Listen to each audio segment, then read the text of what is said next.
Students, आज जो हम करेंगे एपी पे डिस्कशन करेंगे और एपी के ऑब्जेक्टिव टाइप क्वेश्चंस को करेंगे। कैसे करेंगे? सबसे पहले एपी के बारे में आपको थोड़ा सा बता देते हैं। जो बच्चे एपी के बारे में हल्का सा भी जानते हैं या बिल्कुल भी नहीं जानते वो सुनिए। क्या कि समांतर श्रेणी कहते किसे हैं? ऐसी संख्याओं का सेट जिसको हम कहेंगे, या ऐसी संख्याएं जिनके बीच में गैप सेम हो। ठीक है जी, यानी कि देखो इन दोनों के बीच में गैप 4 का, अगला 4 का, अगला 4 का। क्या अगली संख्या आप बता सकते हो? बिल्कुल 18, उसके अगली 22। तो इसको हम एपी कहते हैं। ये सब हमें आता है, चैप्टर 5 है हमारा 10th क्लास के सिलेबस में। एपी में जो फर्स्ट टर्म है उसको हम कहते हैं ए, प्रथम पद। ठीक है जी, और हिंदी में हम कहते हैं इसको फर्स्ट टर्म। ओके। डी, सारवंतर। सारवंतर यानी कि कॉमन डिफरेंस। जो अभी हमने एग्जाम्पल किया था उसके अंदर हम बात करें तो ये 4 का जो डिफरेंस आया, ठीक है, जैसे ये एग्जाम्पल 2, 4, 6, 8, तो इसमें प्रथम पद ए है और डिफरेंस 4 का है। ये डी आपका कुछ भी हो सकता है, जैसे कि पॉजिटिव, जैसे +4। अगर यही मैं -4 कर देती, ठीक है, तो अब गैप कितने का हो गया? -6 का, है ना। तो यहाँ पे फिर -10, अगला -16।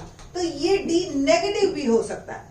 सपोज इसी को ही मैं ऐसे लिख दूं 2, 2, 2, 2, ठीक है, तो ये अंतर क्या हो गया? 0 का। तो सारवंतर 0 भी हो सकता है आपका।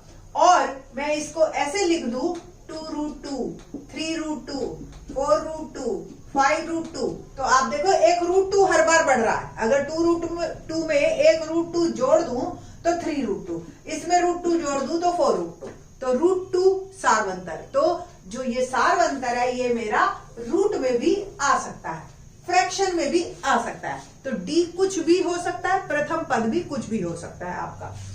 अब बात करते हैं कि किसी भी श्रेणी में, यानी कि एपी अर्थमेटिक प्रोग्रेशन, किसी में कितनी पद होते हैं, कितनी संख्याएं हो सकती है? तो संख्याएं अनगिनत हो सकती है। अब जो हमें दे रखी है उसके बारे में हम बात करेंगे। जैसे कि हमने कहा जी 50 पद है, तो एन हो गया 50। ठीक है, अब मैंने सीरीज शुरू की 2, 6, 10, 14, तो अब 50वां हमें निकालना है कि 50वां। क्या हमें 50 पूरे लिखने पड़ेंगे तभी हमें 50वां पता चलेगा कि 50वें नंबर पे कौन सी संख्या आएगी? तो उसके लिए हमारा सूत्र है। क्या सूत्र है? an = a + n - 1 × d। n क्या है? 50, है ना। 50वां पद हमें निकालना है, तो a + 50 - 1 49d, हमेशा एक कम। 75वां पद a + 74d, 99वां पद a + 98d, 11वां पद a + 10d, 15वां पद a + 14d। समझ आ गई? तो जो a as it is, d as it is, जो भी यहां संख्या आएगी उससे एक कम यहां। ठीक है, अब इस फार्मूले के अंदर देखो बेटा, फार्मूले भी आपके क्वेश्चन बन के आ जाते हैं। अभी मैं करवाऊंगी तो आपको पता चलेगा। ठीक है, तो आपको जो है इस फार्मूले में 4 चीजें हैं, ए, डी, एन और ए एन। ये चारों चीजें है ना। ए एन और एन आपको समझ आ रहा है ना, दोनों में फर्क है। एन यानी कि 50वें नंबर पर, और ए एन जो संख्या आई, जो भी संख्या आएगी हमारी 50वें नंबर पे वो ए एन, एनवा पद। ये चारों हमारे इस फार्मूले से बंध गए। अब ये चारों अगर हमारे इस फार्मूले से बंध गए, चारों में से अगर कोई भी 3 चीज दे रखी हो तो चौथी चीज आप निकाल सकते हो। चाहे ये 3 दे रखी हो, चाहे ये 3 दे रखी हो, चाहे ये 3 दे रखी हो, कोई भी 3 आपको दे रखी हो, फार्मूले में पुट करो और क्वेश्चन। तो इस तरह के बहुत सारे क्वेश्चन बनते हैं, अनगिनत। 2 क्वेश्चन मैं बना देती हूँ, 2 क्वेश्चन आप बना के डालो ग्रुप में, तो हम करेंगे उसको। मैं भी आंसर दूंगी आप जो भी क्वेश्चन बनाओगे। ठीक है जी, तो इस तरीके से आप क्वेश्चन जिस दिन बनाना सीख गए, आपकी प्रॉब्लम सॉल्व, आपको क्वेश्चन आने आ गए। ठीक है, अब हमें सपोज यही सीरीज जो दे रखी थी, इसके बीच में हमने लगा दिया जमा, कि जमा करो इसको। कि कितना टोटल हुआ, कितने पद। तो हमें जो है एक नई संख्या, एक नया चीज मिल गया Sn, जिसको हम कहेंगे योग। ये टर्म आ गई Sn, और Sn का फॉर्मूला होता है n/2 2a plus n-1 into d। अगर इसी फार्मूले को मैं और करूं तो ये बन गया आपका a plus n-1 into D. मैंने इस 2a को बस a लिख दिया। और अगर आप ध्यान से देखो तो ये जो है an का ही फार्मूला बन गया, तो इसको मैं an भी लिख सकती हूं। तो Sn का एक फार्मूला ये हो गया, एक ये हो गया। कई बार किसी बुक में या किसी क्वेश्चंस में an को l भी कह देते हैं, nवां पद या लास्ट टर्म, ठीक है। तो इसमें जो सूत्र है वो आपका बदल जाता है n/2 a प्लस l, ठीक है। ये मैं इसलिए बता रही हूँ, ये और ये फार्मूला सेम है, सिर्फ जैसे किसी का नाम रश्मि रख दिया, फिर किसी का नाम गीता रख दिया, किसी का सुनीता रख दिया, नाम बदला है बस an और l, ठीक है जी। तो इससे कोई फर्क नहीं पड़ेगा हमारे फार्मूले पे। तो आपने अच्छी तरह से पढ़ के समझ के क्वेश्चंस को करने, आसान चैप्टर है, 7 नंबर का आएगा हमारे सिलेबस में। तो 7 में से जो है या तो 7 ही 5 क्वेश्चन 1 मार्कर मिल जाएंगे आपको, और 2 नंबर का एक क्वेश्चन आ जाएगा आपका, इस तरह की उम्मीद है। तो आपके जो 2 मार्क में होता है ना, हल्का सा एक एक्स्ट्रा कर देते हैं और 1 मार्कर ही होते हैं वो एक्चुअली। तो आप लोग इस बात की टेंशन मत लो कि 1 नंबर की तैयारी करो, 2 वाले तो अपने आप इसमें आ जाएंगे, ठीक है जी। तो अब बात करते हैं हम क्वेश्चंस की, कि कैसे कैसे क्वेश्चंस आएंगे इस वीडियो में। मैं ऑब्जेक्टिव टाइप शुरू करने से पहले मैंने अभी आपको 2 फार्मूले बता दिए हैं। एक फार्मूला मैं और बता देती हूँ, क्या है कि सपोज कोई AP a plus D a plus 2d ऐसे चल रही है, और लास्ट में हमारा आ गया l, ठीक है जी। अगर l आ गया और हमसे पीछे से 20वां पद पूछ लिया, ऐसा 17वां क्वेश्चन है 5.2 एक्सरसाइज में, तो आपको इस तरीके के, ये भी एक फार्मूले से होते हैं।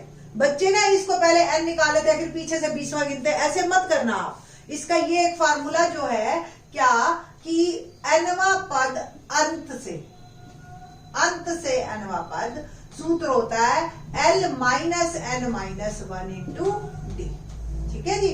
तो इस फार्मूले को आप ध्यान रखोगे तो आपके सारे क्वेश्चन होते चले जाएंगे। आपको बता दें कि थोड़ा सा मैंने AP का 16 ही क्वेश्चन कवर किए हैं और थोड़ा सा लेवल टफ किया है, ठीक है। तो आपको अच्छी तरह से समझ। शुरू करते हैं ऑब्जेक्टिव क्वेश्चन। मैं आपको जो है 16 क्वेश्चन ले रही हूँ, और 16 क्वेश्चन के बाद लेटर ऑन मैं एक और वीडियो AP के क्वेश्चन पे बेस्ड बनाऊंगी, ठीक है जी। तो पहला क्वेश्चन देखते हैं, आपको राइट में मिल रहा होगा मेरे। पहला, समांतर श्रेणी का अंत से nवां पद ज्ञात करो जिसका सारवंतर d तथा अंतिम पद l हो। एक और फार्मूला है जिसका सारवंतर d, सपोज एक सीरीज है a प्लस d और nवां पद l है, an l, लास्ट टर्म। वो कहता है पीछे से nवां an। तो आपका जो सूत्र है ना, देखो अगर शुरू से होता nवां पद तो सूत्र होता a plus n-1 into D, ये तो शुरू से ही है। अगर पीछे से आपको nवां पद निकालना है तो सूत्र होता है a की जगह आ जाता है l, क्योंकि अब पहली टर्म ये हो गई, ठीक है। बट हमने पीछे की तरफ जाना है, अब इस तरफ नहीं बढ़ना, तो प्लस की जगह कर दो माइनस, और बाकी का सूत्र एज इट इज। तो ये पीछे से यानी कि जो है अंत से, इसको लिखो, ये सूत्र हो गया अंत से, और ये शुरुआत से, आरंभ से, है ना, अंत और आरंभ।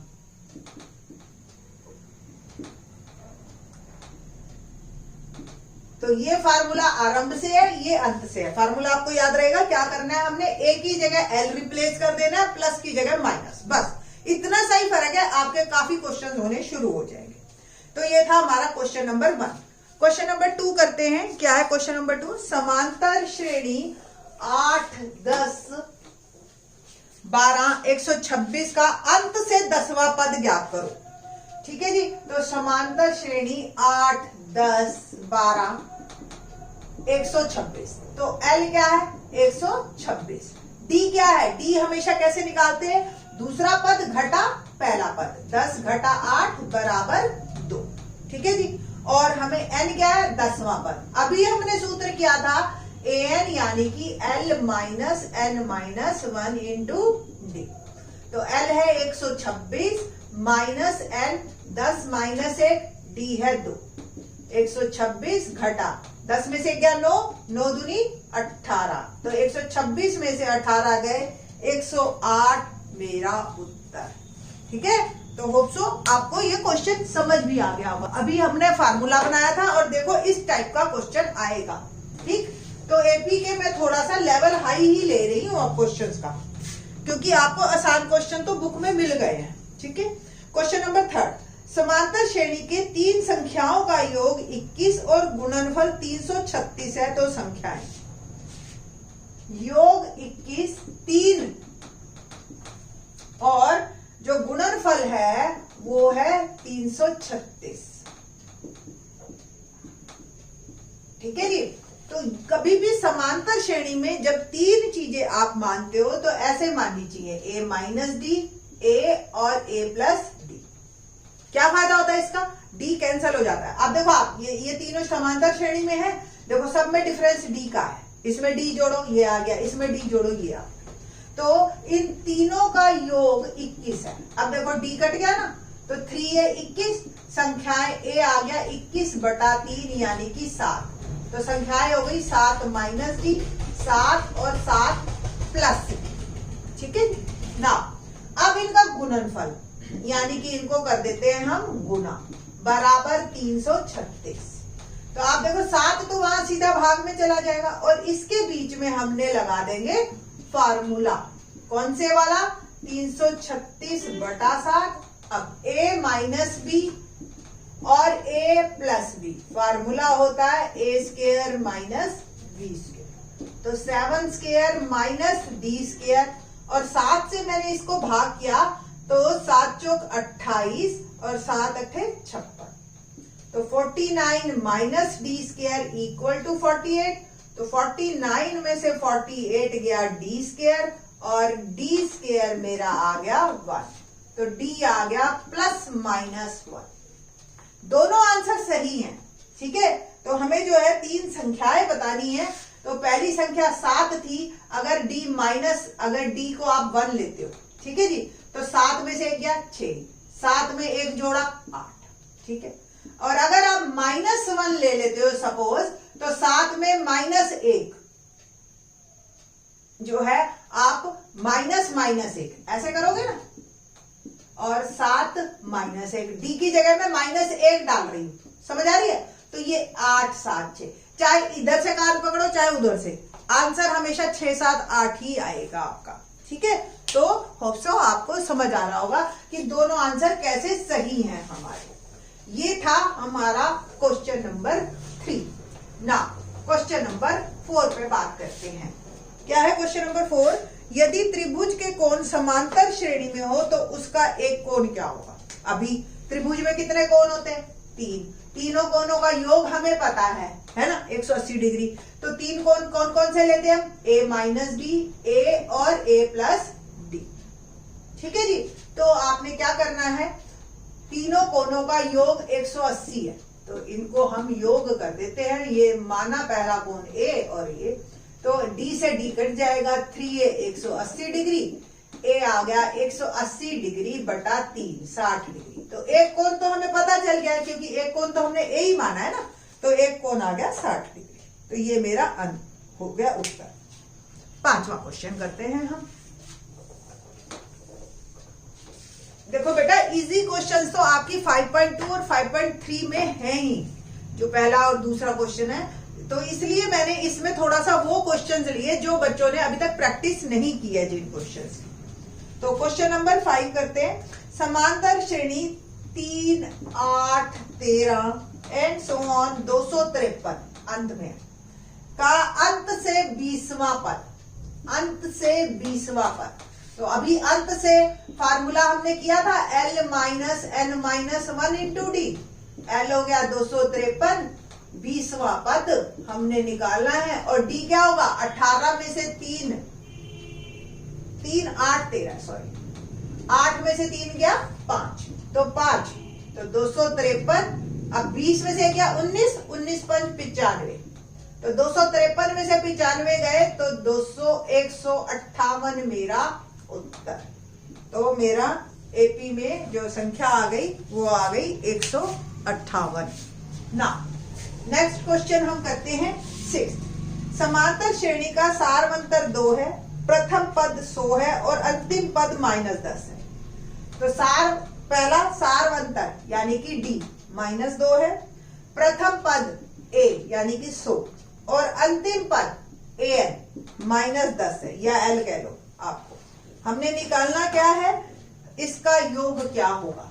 तो अब योग वाला फार्मूला, उससे पहले योग के फार्मूला अगर आपको ध्यान हो तो योग के फार्मूले में आता है हमारा Sn, और Sn का सूत्र है n/2, a प्लस an वाला लगा लो या 2a plus n-1 into D वाला लगा लो। तो n नहीं पता, अब n निकालना पड़ेगा आपको सबसे पहले। तो an क्या होता है सूत्र, a plus n-1 into D.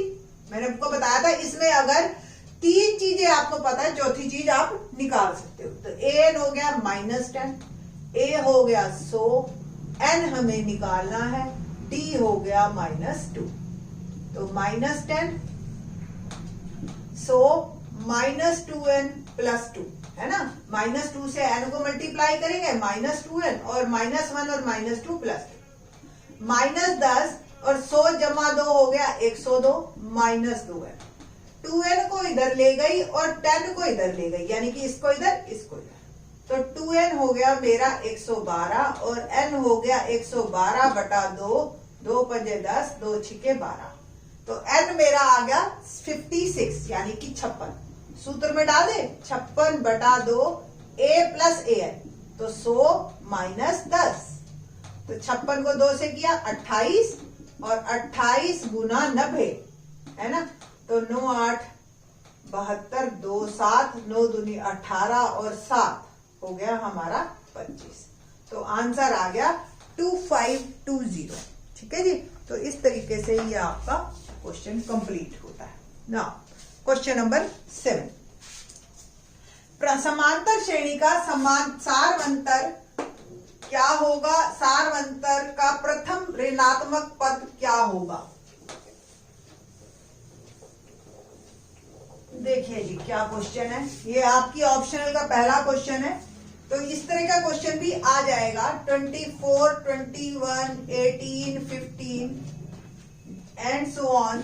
हमें पहला ऋणात्मक पद निकालना है। देख रहे हो आप, सीधा सीधी छोटी होती जा रही है।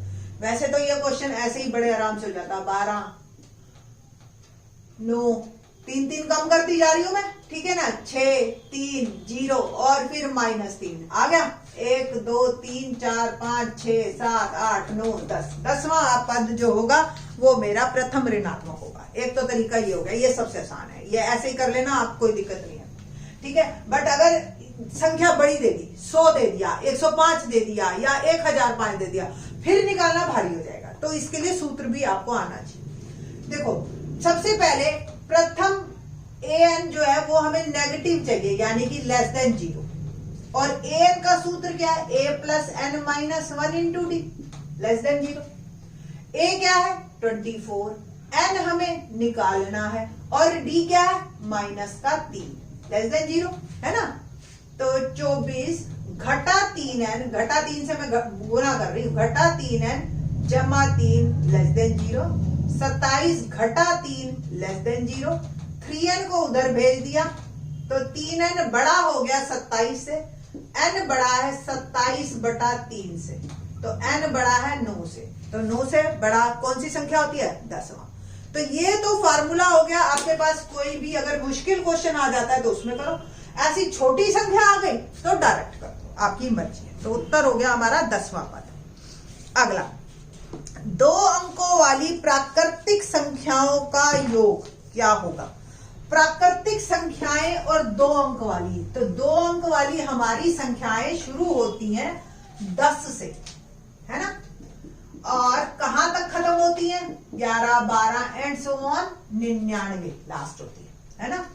तो ए क्या हो गया 10, डी क्या हो गया, 11 में से 10 गया 1, और an हमें पता है और n नहीं पता, n आपको पहले निकालना है। तो सूत्र हो गया a plus n minus 1 into d. A हो गया 10, n निकालना है, d1 99। तो 10 प्लस एन माइनस 1 99, 10 में से 1 गया 9 प्लस एन 99, एन हो गया 99, 9 को इधर भेज दीजिए 90। अब एन भी आ गया, एन भी है, ए भी है, डी है, और हमें क्या निकालना है, योग एस एन। फार्मूला हो गया n/2 a plus a n. तो n हो गया 90 बटा 2, a है 10 और ए एन है 99, 45। तो 45 गुना 109, 45 को मल्टीप्लाई करना है हमने 109 से, और अब आपका उत्तर आ जाएगा। तो देखते हैं गुना करके। तो जी देखते हैं जी, 109 को 45 से, पहले 5 से किया, 5 से 45, 5 एकम 5, 4 से किया, 4 ने 36, 4 5 10 9 4। तो 4905 इज माय आंसर। ठीक है जी, तो ये मेरा उत्तर है। तो क्वेश्चन नंबर ये हो गया मेरा 7। ना क्वेश्चन नंबर बात करते हैं नेक्स्ट, क्या है क्वेश्चन नंबर, सॉरी ये था 8, क्वेश्चन नंबर 9 पे बात करते हैं। Question number 9, let's see. किसी समांतर श्रेणी का 9वां पद 499 है और 499वां पद 9 है। तो 9वां पद यानी कि A9 499 और 499 9 है। ओके, तो हमें कौन सा पद शून्य है, पद शून्य की तो बाद में करेंगे, पहले ए और डी निकाले हम, उसके बाद बात करेंगे। वैसे तो मैं आपको बता दूं, एक सूत्र होता है, अगर एक दूसरे के ए एम एन हो, ए एन एम हो, तो ए एम प्लस एन हमेशा 0 होगा। तो ये तो एक फार्मूला है, बट इसको आप ऐसे इतनी जल्दी मानते नहीं है बच्चे, वो अपना निकाल के ही दम लेते हैं। तो आपको यहाँ पे उत्तर वैसे डायरेक्ट मिल गया 508, 499 में 9 जोड़ दीजिए आप, बट आप नहीं समझोगे तो कोई दिक्कत नहीं है। A9 यानी कि A प्लस 8D, 499 यानी कि A प्लस 498D, यही होता है ना सूत्र, A plus n minus 1 into d, n is 9 here. तो दोनों को घटाइए और ये आ गया आपका माइनस का 490D, और ये भी 490, तो D आ गया माइनस का 1। डी का मान किसी भी एक में डाल दीजिए और आपका आ जाएगा A। तो A प्लस 8 माइनस 1 499, ए आ गया 499, ये घटा का 8 है, उधर जाके जमा का 8 507। ये उत्तर, ये तो हो गया मेरा ए। अब हमें 0 बताना है कि 0 कौन से नंबर पे है। तो 0 यानी कि ए एन हो गया अब 0, तो a plus n minus 1 into d 0, a 507 जमा n हमें निकालना है, d है -1 0। तो 507 घटा n जमा 1 बराबर 0, 508 घटा n बराबर 0, तो n क्या आ गया 508। तो आप ये सूत्र लगा के करते तो 1 मिनट में निकल जाता, नहीं तो ऐसे कर लो, कोई दिक्कत नहीं है। ठीक है जी। 10वां क्वेश्चन, एक समांतर श्रेणी का प्रथम पद 5 और 100वां पद -292 है, तो इस समांतर श्रेणी का 50वां पद क्या होगा। देखते हैं 10वां सवाल। एक समांतर श्रेणी का प्रथम पद 5 है, 100वां पद -292 है, और इस समांतर श्रेणी का 50वां पद यानी कि A50 निकालें। तो 50वें पद के लिए आपके पास D होना जरूरी है। D आपको मिलेगा यहां से। ठीक है जी, कैसे? A100 को A प्लस 99D लिख सकते हो आप, और A का मान आपको दे रखा है, बस पुट कर दीजिए आप और आपका उत्तर तैयार। तो -292 -5, 99D यानी कि -297, और भाग कर दिया मैंने 297 को 99 से, तो मेरा D आ गया -3। और डी आ गया। अब हमें निकालना क्या, 50वां पद, तो 50वां यानी कि a प्लस 49d, तो 5 प्लस 49, डी का मान डाल दिया मैंने -3, तो 5 माइनस, देखो प्लस माइनस माइनस, 3 दिन 27, 2 3 चौक 12 और 2 14, माइनस का 142 इज माय आंसर। ठीक है जी, तो ये मेरा उत्तर हो गया। क्वेश्चन नंबर 11 करते हैं। 1000 रुपए की धनराशि है हमारे पास और हमें जो है करना क्या है, 1000 रुपए की धनराशि पर 8% साधारण ब्याज पर निवेश की जाती है। 30 वर्षों के अंत में ब्याज क्या होगा? तो देखो वैसे तो साधारण ब्याज के सूत्र से ही आप निकाल लोगे, और 1 नंबर का क्वेश्चन है, आपको ये दिखाना नहीं कैसे करना है।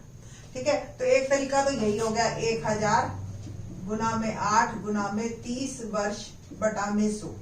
ठीक है, और 100 3 8 24 2400 होता है। ये तो हो गया वैसे, बट अगर ये 2 मार्क में आ गया क्वेश्चन तो आपको ये एपी से करना पड़ेगा। एपी से कैसे, 1000 है, ठीक है जी, पहले साल में कितना ब्याज होगा, फार्मूला तो वही है, PRT बाय 100 है ना, सिंपल इंटरेस्ट का जो होता है साधारण ब्याज का।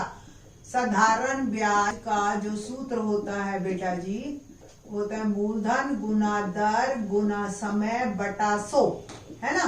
तो मूलधन है 1000, दर है 8, समय 1 बटा 100, तो हर साल 80 रुपए ब्याज मिलेगा। ठीक है जी, तो पहले साल 1000, दूसरे साल 1080, तीसरे साल 1160, उसके अगले साल 1240 एंड सो ऑन। तो ए आपका 1000, डी आपका 80 और आपको 30 निकालना है 30 के अंत में।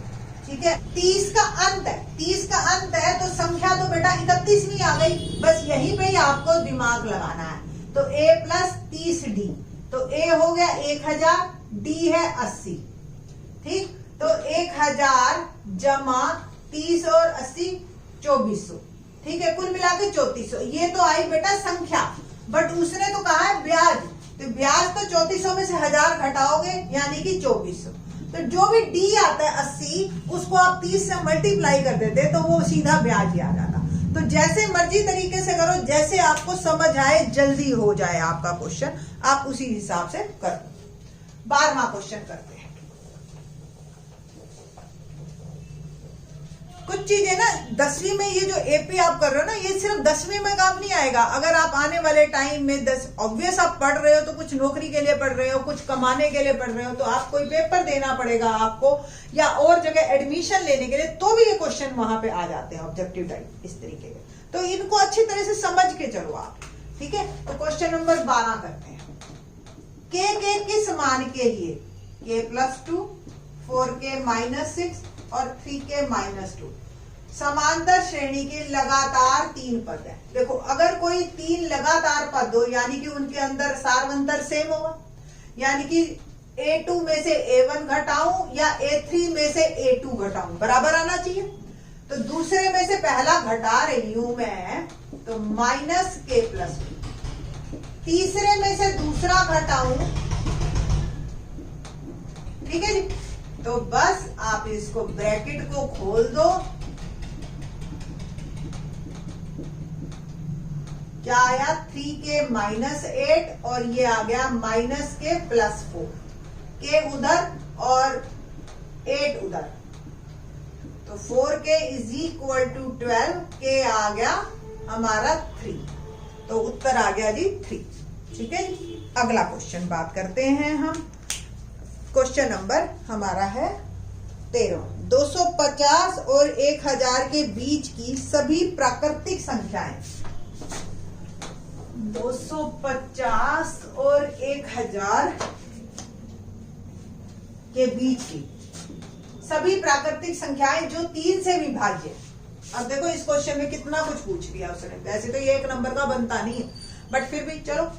250 से 1000 बीच में 3 से भाग। अब देखो 3 से अगर 250 को भाग करूं तो कितना शेष बचता है, 3 8 24, 10 3 3 9, 1 बच गया। इसका मतलब अगर मैं इसमें 2 जोड़ दूं तो 252 जो होगा वो 3 से भाग जाएगा और 250 से भी बड़ा है। तो हमें एक ये संख्या निकालनी, और आपको भी पता है कि 999 ये 3 से पक्का जाएगा। 1000 तो 3 से भाग नहीं जा रहा, तो 999। तो ये वो संख्याएं आ गई जो 250 से 1000 के बीच की हैं और 3 से विभाज्य हैं। हमें निकालना है कि इनका योग। तो योग के लिए Sn का जो फार्मूला है वो है n/2 a प्लस an। जब an दे रखा हो ना तो an वाला ही फार्मूला लगाया करो, ठीक है। a पता है, an पता है, पर n नहीं पता। तो an का जो फार्मूला है a plus n minus 1 into D, उसको यूज करके पहले हम n निकालेंगे।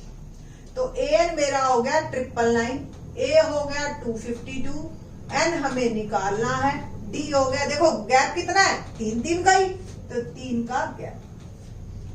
252 को या पहले खोल दो ब्रैकेट, जमा 3n घटा 3, तो ये आ गया 3n, और 252 में से 3 गया 249, जमा 3n बराबर 999। तो 999 minus 249 is equal to 3n, और 3n हो गया मेरा 750। बिल्कुल ठीक है जी। तो n आ गया 750 बटा 3, तो n का मान मेरा आ गया 250। अब n भी पता चल गया, इस फार्मूले में डाल दें, बस n आ गया मेरा 250, और मैंने डाला ये इस फार्मूले में। तो 250 बटा 2 पहली संख्या जमा आखिरी संख्या, ये हो गया 125, बल्कि काट चलो, 9 2 11, 1 10 और 5 15, 1 10 और 2 12। 125 को 1251 से हम मल्टीप्लाई करेंगे तो डायरेक्ट कर दूं, देखो जी 125 एकम 125 12, 125 पंजे 625 और 12 637, 7 63, 125 दूनी 250 और 63 हो गया 313, 3 31, 125 एकम 125 और 31 आपने जोड़ा तो 156, तो 156375। तो ये आपको मैं और जल्दी ही वीडियोस बनाऊंगी, थोड़ा सा टाइम मिल जाए मेरे को 10th और 12th से, तो फिर मैं आपको अलग अलग तरह की मल्टीप्लिकेशन भी सिखाऊंगी कि कैसे आप किसी भी बड़ी से बड़ी मल्टीप्लिकेशन को जल्दी से जल्दी कैसे कर सकते हैं। क्वेश्चन नंबर करते हैं अब 14। यदि किसी समांतर श्रेणी का दूसरा पद 2 हो, यानी कि a हो गया o हो,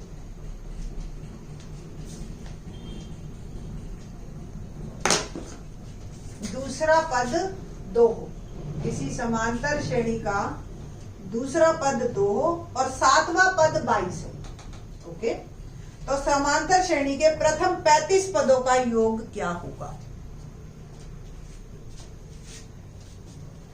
दूसरा पद 2 है, a2, यानी कि a प्लस डी, एक कम हो जाता है ना डी के साथ। 7वां पद यानी कि a प्लस 6d, दोनों को हम हल कर लेते हैं, a प्लस डी इधर कर दिया।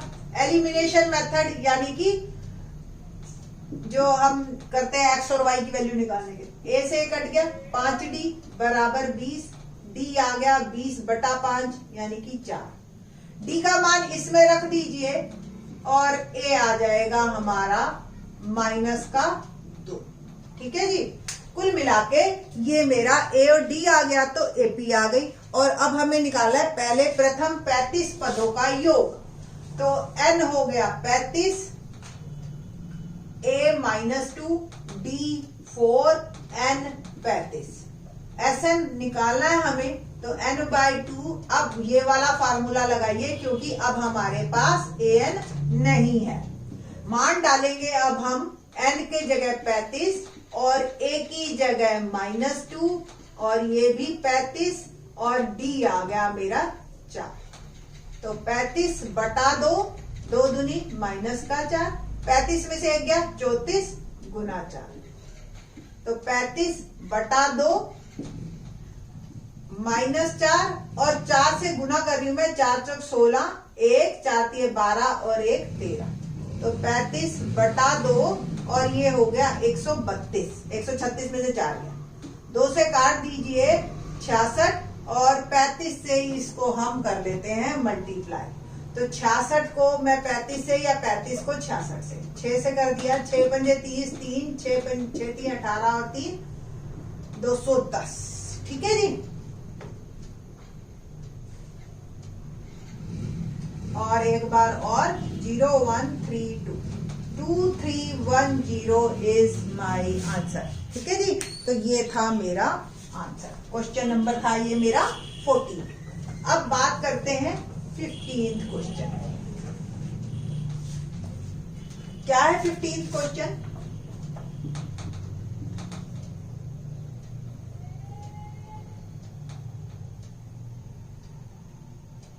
यदि 18 b -3 समांतर श्रेणी में है तो a + b क्या होगा? चलो, अगर ये समांतर श्रेणी में है तो समांतर श्रेणी का मतलब ये a तो 18 है और d क्या होगा? d तो पता नहीं हमें, बट चौथा पद पता है हमें, 1 2 3 4, चौथा पद -3, चौथे पद का सूत्र क्या होता है? a + 3d, एक पता है और d हम निकाल लेंगे, 3d हो गया -3 -18, ये हो गया -21 और d आ गया -7, ठीक है। अब a क्या होगा? 18 -7 यानी कि a + d है ना, 7 मतलब जो भी d है वो जोड़ते जाओ, अगर माइनस में है तो माइनस जोड़ दो, -7, ठीक है। तो 18 में से 7 गया 11। अगला b क्या होगा? 11 में से 7 गया 4, a और b दोनों आ गए हमारे पास। अब a जमा b क्या बन गया हमारा? 15 उत्तर। तो 15 is my answer, B option is correct one, ठीक है जी। 16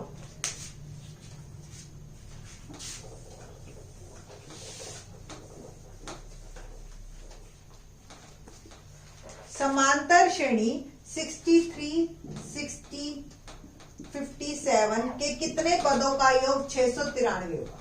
अब a 63 दे रखा है, d हो गया 60 में से 63 गया -3 और sn भी दे रखा है। अब हमें निकालना है n, तो sn का जो सूत्र है n/2 2a + n - 1 × d, इसमें आपने बाकी सारी चीजें डाल देनी है। 693, n हमें नहीं पता, a हमें पता है 63, n हमें नहीं पता, d हमें पता है -3, ठीक है जी। करते हैं हल इसको बस अब और हमारी प्रॉब्लम सॉल्व।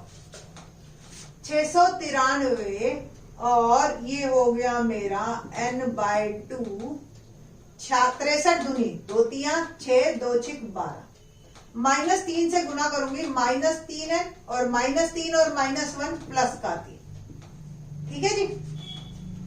अब देखिए 693, इस 2 को मैं उधर भेज देती हूं, n 126 और 3 129 घटा 3n, ये आ गया, ठीक है जी।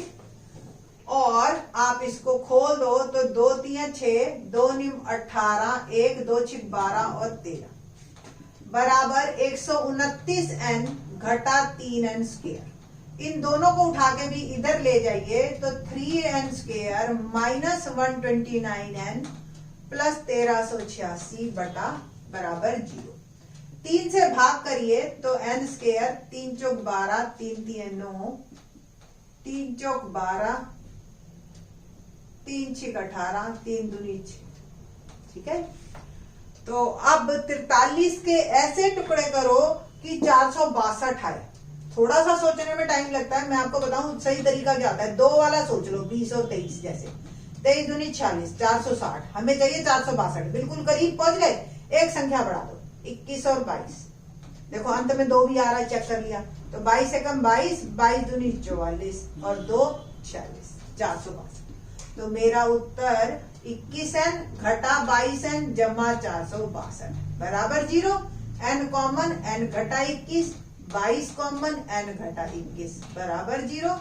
ब्रैकेट टर्म कॉमन ली मैंने और अंदर रह गया n घटा 22 बराबर n 21 और n हो गया 22।